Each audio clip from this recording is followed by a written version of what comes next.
Sevgi, səhv oldu olar. Düzgün giyin kızım. Dəyiş, düzgün giyin. Yaxşı?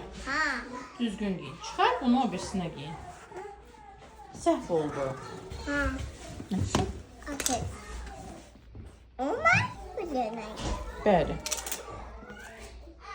Bravo, düzdür. İndi də yaxşıdır. İndi yaxşıdır. Düz.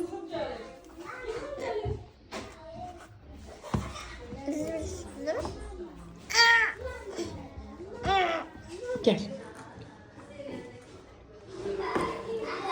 Onu kitlenəcək, bunu götürək, bu Nurlanın evdə, əksində. Siz Nurlandan icazə almadınız.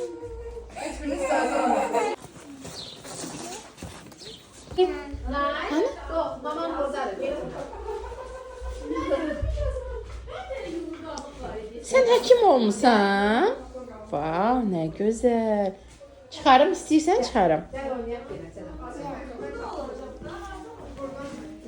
Nə qəşəng həkimsən sən. Dur.